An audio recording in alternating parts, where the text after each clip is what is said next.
This is the Business Storytelling Show with Christoph Trapp. Name a top 20 storytelling podcast and a top 5% podcast globally. Christoph chats with thought leaders and experts to share tips and tricks that can help you tell your company's stories better to drive business results. Available wherever you listen to podcasts, live streamed on major social media channels, and part of the DB&A television network, available on most U.S. television sets and streaming on Roku and Amazon Fire. Here's Christoph with today's episode. Let's go. Let's go, business storytellers. Hey, how's everyone doing? Fist bump. Let's get this episode going. So, hey, really quickly, we're on Amazon Live. So I want to mention very briefly the items you're seeing on the show today. This microphone, I hope everybody can hear me just fine. I love it. I love it. I love it. And I know years ago I talked about how I didn't need a microphone, but it sounds so much better. This chair, yes, I'm a 40-year-old something dude in a gaming chair because you know what? It is comfortable. What else? This virtual physical backdrop makes my background look so much nicer than what's typically back there, which is nothing. If you're not watching on Amazon, authenticstorytelling.net/live ships you over to Amazon. You can check out all the products that you are seeing on today's show. But now let's talk about the most important product that we're going to focus most of our time on today. 25 minutes to go on today's show, so no time to waste. This is Positioning for Advantage, Techniques and Strategies to Grow Brand Value, Kimberly Whitler. And of course, she's joining me today. I did already leave a review on Amazon, and I hope you guys check this out because here's the thing. If you're not going to build a brand, I know some of you don't like to talk about this because you're just trying to hustle me and sell me, and I don't even know you. You got to build a brand. Seriously. So how do we do that? What's positioning for advantage? And we'll dive into that topic. And, let's build a brand. Let's be relevant. Let's stay in front of people. Let's get the author. You probably saw this one coming on the show, Kim Whitler. Really glad we were able to connect. And thanks for joining me. I'm glad to be here. Thanks so much. Awesome. So tell me about the book. So Positioning for Advantage. I think I know what it means, but give me the high level overview. Why did you write it? Why is this important? And what is it most importantly?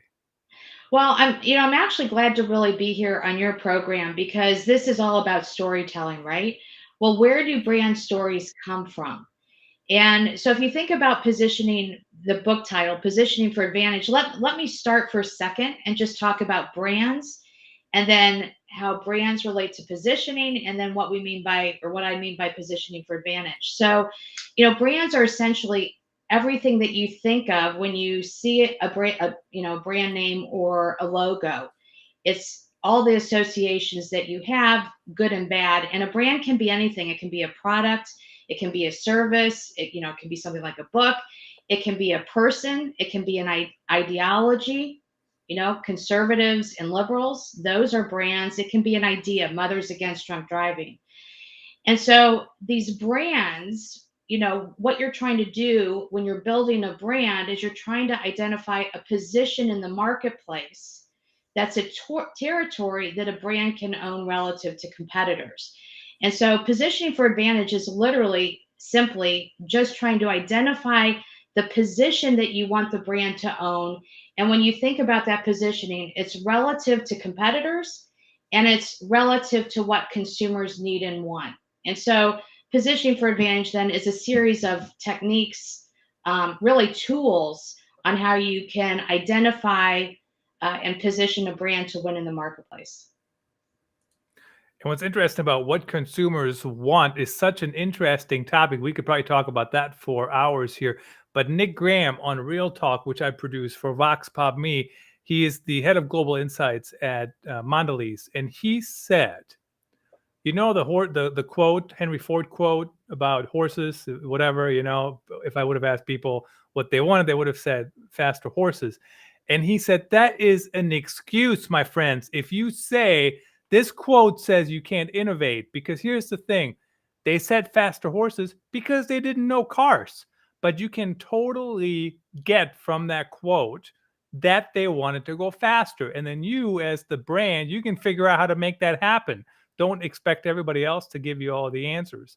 So when we are positioning our brand, though, how do we figure that out? How do we, and I've done a few brands, and sometimes there was a false start because, the consumer wasn't thinking about it the same way, or the consumer wasn't using the same language, or, or it wasn't the right timing. I mean, think about podcasting. 10 podcasts have been around forever and ever, 10 years, 15 years, I don't know, maybe not 20 years. But right now, they're kind of blowing up, right? So the timing is right again. How do we get all those things together and figuring out how do we create that superior brand? Yeah. So by the way, on that Henry Ford piece, Yeah. I say exactly the same thing, because what I hear from young people oftentimes, they'll quote Steve Jobs, or they'll it's always an excuse why not to listen to the consumer, why to just go design whatever you want to make. And the way I articulate it is that consumers can tell you what their pain points are. They can tell you that they don't really love to have a phone that's tethered to a wall, but they are not engineers and they can't go design, an iPod or an iPhone or a car. And so the reason you listen to consumers is it helps you understand where in their journey they're having problems, what their issues are, what the obstacles are, what the barriers to purchase. But then you, of course, need engineers to figure out how to actually design a solution. And then you go and you test those designs with consumers, and they can react to the designs. So, as marketers, we firmly believe largely that you should start with the consumer. And so, to answer your other question, where do you start to create superior brands? Well, it starts with the consumer. We believe in an outside in version of design, which means you try to understand the consumer, you understand the marketplace, and then you try to identify, test, and validate a superior territory. So in the book, I have kind of three sets of tools. One that starts with strategy, then I have bridging tools, then I have activation tools. And at the very beginning of the process, what you want to try to do is figure out where you want to plant your stake, and then you go design against that. If I can, let me share a story, since we're on a storytelling podcast, that will make Please. this, I think, a little bit more vivid. So part of my awareness of how bad the problem was is I was being approached by different entrepreneurs. And I'll share the story of one entrepreneur who had built this really terrific watch. He came to me, he had iterated it over 200 times, perfected the product, excellent product. And when he told me the problem that he was trying to solve, I can't say that because it's confidential, but I said, Mhm. I knew inherently, because I've done hundreds, if not thousands, of concept tests. I knew that the problem he was solving was not a big one, but that the technology could actually solve a much bigger, more pervasive problem. And so I asked him, I said, so you spent years now perfecting the technology. I said, what's the idea? What's the spot, the territory in the market that you want to own? Have you perfected the idea? He had no idea what I was talking about, no idea. So he immediately launched into, let me go design a widget. I personally have this problem, so I'll solve my problem. It's not a big problem. Not a lot of people have that problem, but I'll go solve this problem. And when I helped him understand kind of the process, the light bulb went off. This happens over and over again. If you look at a big sophisticated company, if you look at E&J Gallo, or you go to Pepsi, or you go to Coke or Procter & Gamble or Unilever, they won't just start designing things. They'll start by saying, is there a market for this? And so is there a position that we could possibly own that fits who we are as a company and our competencies, that is better than competitors, and that there's a need from a consumer standpoint? And so they start with this exercise of identifying the territory until they say, guys, this is a big problem. Many companies have hurdles. They have to go prove on paper that the project is actually going to be big enough to invest resources into. And so that's all a paper exercise with consumers, a research exercise to try to figure out what the territory is. Once you do that, you then convert it into a brand strategy, there's different terms for this. Some companies call it brand architecture, brand design, brand essence statement. But essentially, you convert the position in the marketplace to a specific brand design. You then have to go activate that brand design to then hopefully achieve the image in the minds and hearts of your consumer. So on paper, I have a blueprint of what I want to stand for. And my hope is that through the design of the brand and through the activation, that ultimately the consumer will agree that I own that positioning. But that's the kind of process. You just identify the territory, design the brand, and then you go activate it. And then the goal is to ensure that however you want to design the brand is in concert with what the consumer believes about the brand. And of course, big shout out to my day job, voxpopme.com, agile qualitative research with videos. So you should be talking to customers, honestly. If you're not talking to your customers, how will you ever know? Now, but my question about when it comes to superior brands, it's always interesting to me. How do we establish that brand, right? And the ad contrarian, love him or hate him, Bob Hoffman, read his blog if you like to. But he made a good point. If you're getting off the interstate and you see a McDonald's and you see a hamburger shop, a local one, run by a family that lives there of the interstate, and you want a hamburger, where are you going to go? You probably are going to go to McDonald's because you know what to expect, right? You don't know that other brand. So how do we figure out, how do we build that brand? Is it just about, being in front of people nonstop, sharing our story everywhere, having a multi-channel strategy, or how do we build that? How do we get that accomplished? Yeah. So, I mean, inherent in your question is a couple different things. One is how do you figure it out? And then the other is how do you build it and ultimately own it? Right. So let me go back to the 80s. And there were a number of what I'll call mass discounters.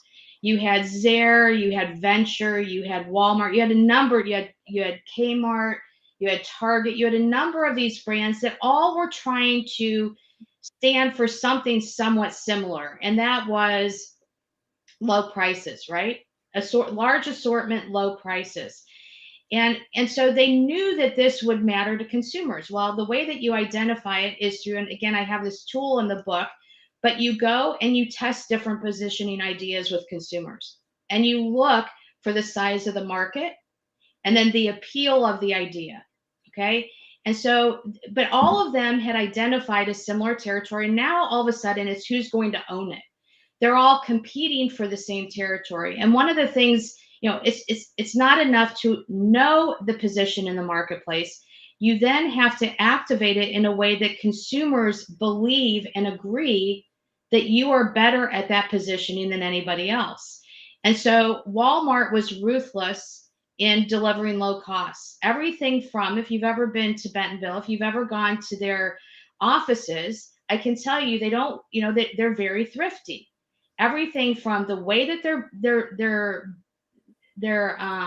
buildings are built, to the way that the offices look, to the way that they traveled. At one point, it was rumored that they were traveling on Greyhound because it was cheaper, to their labor model, to the way in which they operate, to their logistics, their supply chain, the way in which their merchants negotiate with vendors, et cetera, et cetera. Everything about their brand was ruthlessly devoted to being low cost so that they could deliver not a low cost, but a lower cost, a lower price to consumers. And so over time, they were able to achieve that positioning. They were perceived by consumers to be a lower priced mass discounter. And lo and behold, what ended up happening, Venture no longer exists, Zare no longer exists. Target had to reposition itself because it could not compete head to head with Walmart.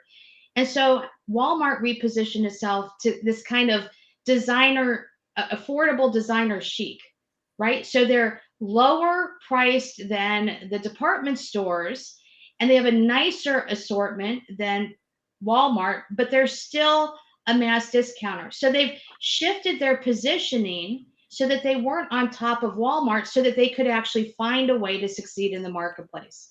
So the key here, where I'm going with this, is you have to identify it, but then the way in which you live your brand, the way you behave all the time affects the way that it's activated, and then affects the impression and perception that consumers have. And the really, really hard part of this is the activation. On paper, Mhm. if you do the work, you can identify the position. But then you have to go find a way to deliver that positioning every day through every employee, every interaction with the brand, every way in which you build things, your real estate choices, your hiring choices. You have to activate that in a consistent way so that you can own the position. And that really is very hard. That is one reason why I'm always a fan in content strategy of planning and doing, right? Like, because at the end of the day, planning is hard enough, but actually driving results. And that's when Seth Godin was on the show when his latest book dropped and he talked about perfectionism. I mean, I agree with him. There's no such thing as perfectionism in marketing anymore. If there ever was, you just have to ship things, right? You have to get things out the door and you have to see what works and what doesn't work. That's one reason why we do the live stream, right? Because why wouldn't we share it with a live audience? And then we share it on the podcast channels, we share it on TV. Now, you talked about the cheapest brands, and I want to mention this really quickly. No, don't at me, my friends, and tell me you want me to buy something from you. But here's the thing: the cheapest thing is not for everybody, right? I mean, when you mentioned that story, I was thinking about Southwest Airlines, or even Allegiant. And I am not going to fly him, period. Like, never. In fact, I used to have debates with the VP of sales, and he would always say, well, if you always fly American Airlines, that can't be cheaper. And I actually think it is cheaper because once you have status and whatever. But my point is, just because it's cheaper, not everybody is going for cheaper, right? I'm going for comfortable. Why do I have a good chair? Because I want to be comfortable, right? My problem was I needed something to put my head on. So whatever that's worth. Now, I think, Kim, you embedded this already to an extent. You talk about the positioning concept in your book. So how does that look, and how do we move it from the beginning to the activation? Yeah. So, well, actually, let me say one thing, because you just said something that was really interesting, which is that different consumers want different things. And Yeah. so that point is really important when you're thinking about positioning. Let's think about cars, right? There are so many different positions in the marketplace, family cars, sports cars, cars that are centered on safety, cars that are centered on comfort, cars that are centered on reliability. These are all different, unique positions in the marketplace. And Yeah. so, what you're trying to do as a strategist is say, let me go look at the space of automobiles, and how might I segment this? Byron Sharp would not agree with this, okay? But how might I segment this marketplace? Where are white space opportunities? If I'm trying to launch a new car, what needs in the marketplace are not being met? Or maybe there are brands that exist, but they're not doing a good job, right? And so, and this gets to then I think so I completely agree with you. There are very few categories where everybody has the same need. Generally, even water, people want different things out of their water. It could be a bottle shape, it could be the top on the bottled water, it could be the taste of the water, it could be how the water is sustainable, or how it came out of the ground, or how, and so forth. So where the source of the water. And so consumers vary, and when you're doing this work in positioning, you're actually trying to find a space that other brands are not delivering on, and that you can deliver on better than anybody else, but that matters to consumers, and ideally is a white space territory. So but anyway, your second point then was a little bit about, I think, the positioning concept, what it is. Mhm. Was that the question? It was the positioning concept. Yep. Okay. Okay, so just to explain, where did that come from? why did I started the book really with the positioning concept. And part of it was based on my experience with entrepreneurs, with students, with executives, where I realized that we know a lot about product development. We teach a lot about this, but we don't know a lot about what product we should be building. What's the position in the marketplace that we should be going for? How do we design a brand to deliver that? And part of delivering the brand is the product. And so when I wrote this book, I was really trying to address what I call the theory doing gap, that a lot of marketing is theory based. If you pick up academic books, they tend to be a lot of theories and concepts, but not a lot of practical application or tools. And if you pick up a managerial book, they tend to be a lot of stories, a lot of anecdotes. And what I thought was missing is, how do I help executives learn actually how to apply theory to their business? And so the very first tool that I talk about in the book is this positioning concept. And what it really is a way of testing different ideas that you can place into the marketplace, to identify which is going to be most compelling. Let me tell you a little bit about what I'm getting ready to do in less than 2 months with a group of students. What I do is I pit them into groups. I teach them about these tools. We work on a project. This year, we're going to work on a project with McElhaney, the CSMO, the Chief Sales and Marketing Officer for McElhaney. And what the student teams have to do is identify a new to the world product for Tabasco. Okay, the brand is Tabasco, but they have to identify a new to the world product. They have to use the tool to write the positioning concepts. And then what we do is we test their ideas. And it really is a bit of a competition. Who's going to identify the biggest potential idea for Tabasco? And so, that's an example where I'm not just, when I'm working with my students, I'm MBA students, graduate students, we're not just talking about identifying a differentiated position. They're actually working on a consulting project for a company where they then have to take the tool, they learn about it, in one class, and then they have to go apply the tool to the consulting project to identify a new to the world product for, in this case, Tabasco. So the chapter really walks through, how do you pick apart a positioning concept? How do you write it? How do you test it? And all of this then is to identify that, quote, territory that you want your brand to go after. And thank you so much for talking about practical things, practical advice. And I'll give you an example. It drives me crazy when people say to me, "Oh, who do you read to learn new things?" And don't get me wrong, I read stuff all the time. I learn things all the time from books and articles and whatnot.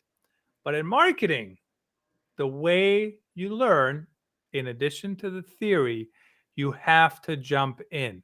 You have to jump into Pardot, and you have to fiddle with the email campaigns.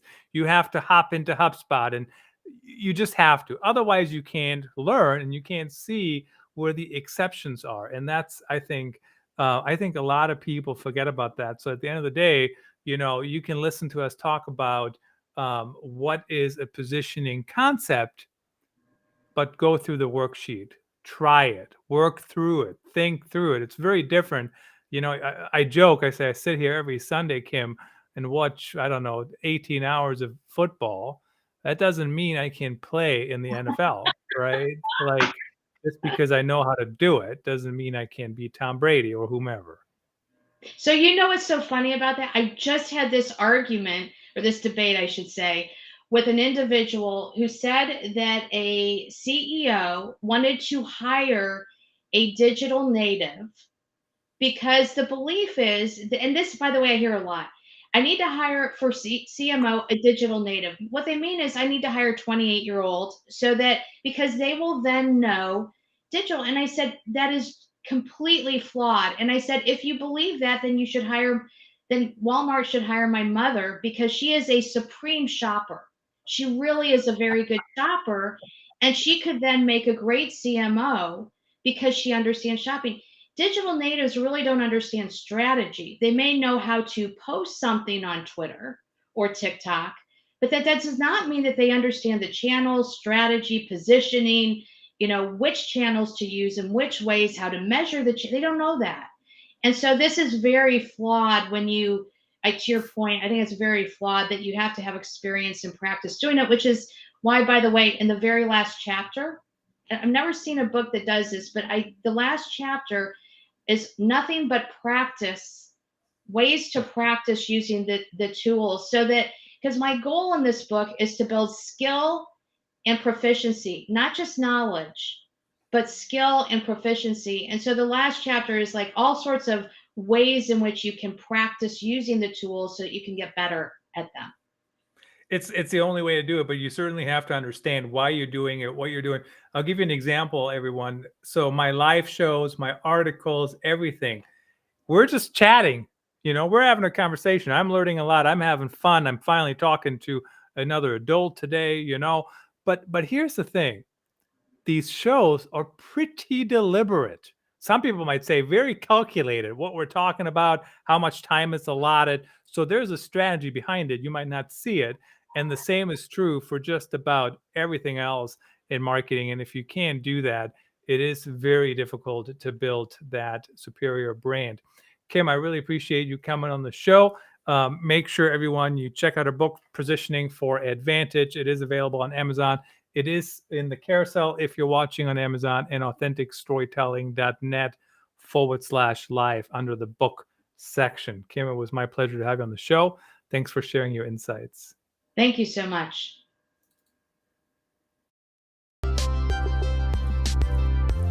That's a wrap. Thanks for tuning in. Please rate and review our show on your favorite podcast channels. And don't forget to share this episode with your networks. We appreciate you. Until next time, let the best stories win.